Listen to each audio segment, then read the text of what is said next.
Hello, everyone. Welcome back to the Learn English podcast channel, your fun little corner of the internet.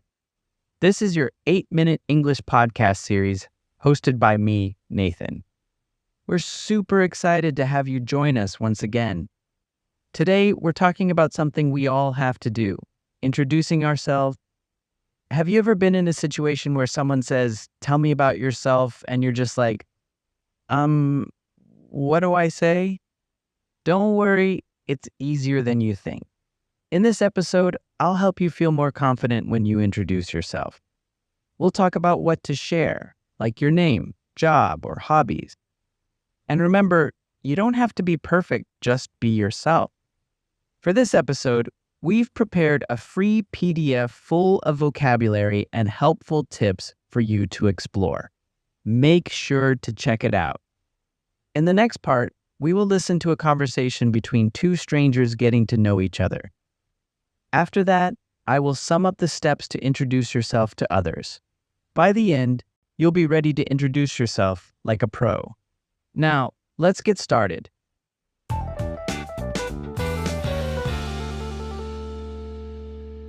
Hi, I'm Alex. Nice to meet you. What's your name? Bonjour, Alec. I'm Ivy. Nice to meet you too. Is bonjour a French word? Of course, it means hello. Oh, that's interesting. So, Ivy, tell me a bit about yourself. Where do you live? I live in New York City. It's always busy, and there's so much to do. What about you? I live in a small town called Maplewood. It's quiet but nice. Not as much fun as New York, though. I bet it's peaceful. How old are you, if you don't mind me asking? I'm 28. How about you? I'm 26. So, we're not too far apart in age. What do you do for work? I'm a graphic designer. I make cool stuff on the computer, logos, websites, things like that. It's a lot of fun, but sometimes I feel like my brain is about to explode from too many ideas. I bet your life must be really exciting. What about you? I'm a teacher. I work with little kids, and let me tell you, it's fun, but you need lots of energy. I can imagine. Teaching sounds like a job where you never get bored. What's the best part about working with kids? They ask me the funniest questions, and they see the world in such a unique way. It's inspiring, but it's also a bit tiring sometimes. But it must be rewarding too. Do you have any hobbies to unwind after a long day with the kids?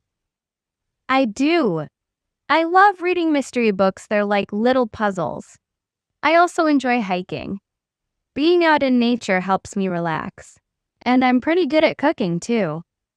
I once cooked for 10 people, and nobody got food poisoning. That's definitely a win. I'd love to try your cooking someday. How about you? Any hobbies? I love painting, and I play the guitar. I'm not in a band or anything, but I enjoy making music. It's a great way to express myself, just like painting. That's so cool. Music and art sounds like you've got a lot of talent. What's something you're really good at?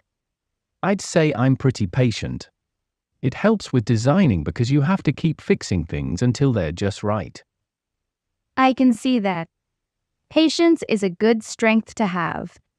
What's your strength? I can stay positive even when things get tough.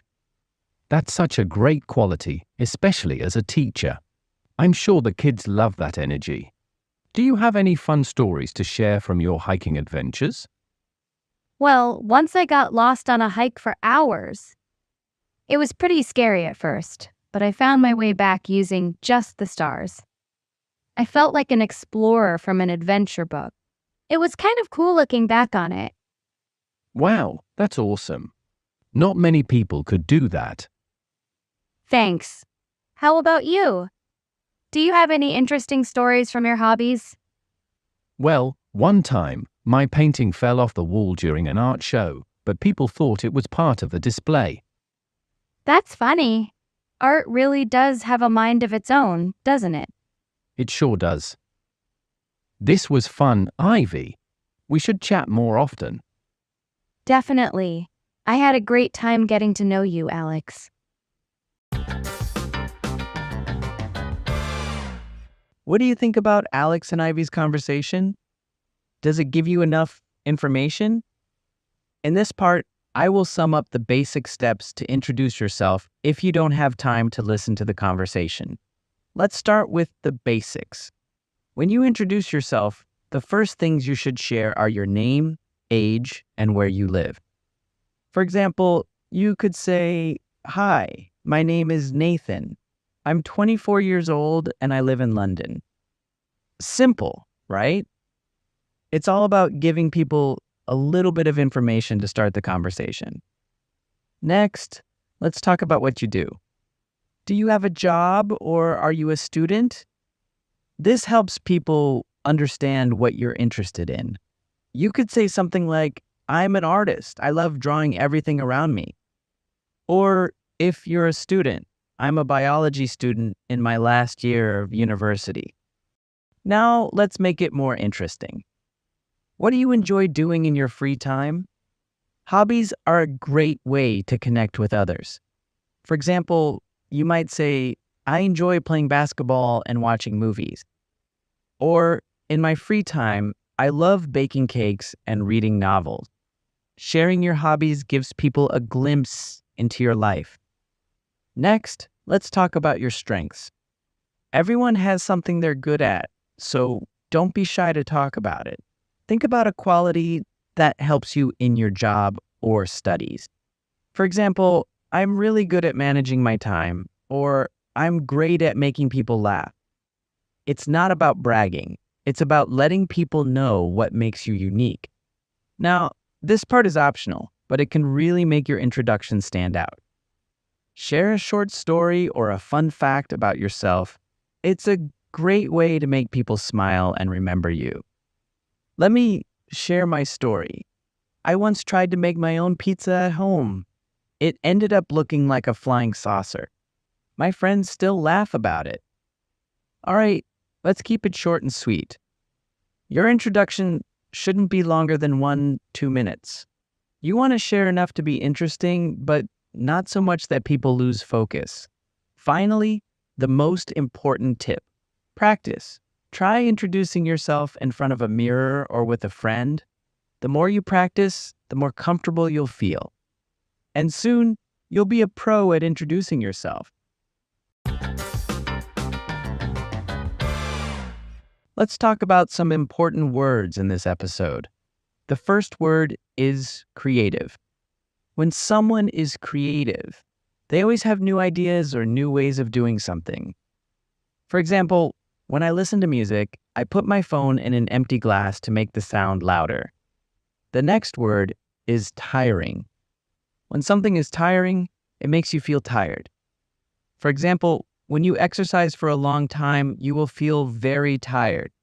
In that case, exercising is tiring. Next, we have rewarding. When something is rewarding, it makes you feel happy and satisfied.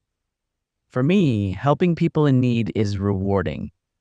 Now, let's talk about unwind. It's another word for relax. You stop stressing and have a good time. I like to unwind by watching funny movies.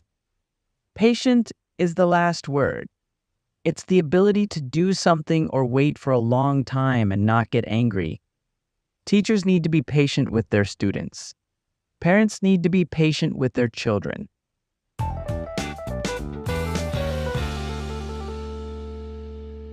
Now, let's look at 2 questions about our topic. The first one, why is it important to introduce yourself to new people? It's important because it helps people know who you are. It also starts a new friendship or connection. The second question, what is the hardest part about introducing yourself? The hardest part is sometimes feeling shy or nervous. It can be difficult to know what to say about yourself. Please leave your comments below to let us know what you think. And this is also the end of our podcast. We hope that through this episode, you can gain more confidence to introduce yourself to others. If you feel like you're not a pro yet, that's normal. Just be patient with yourself and keep practicing. I'm sure the results will surprise you. Thank you for tuning into this episode, and see you next time.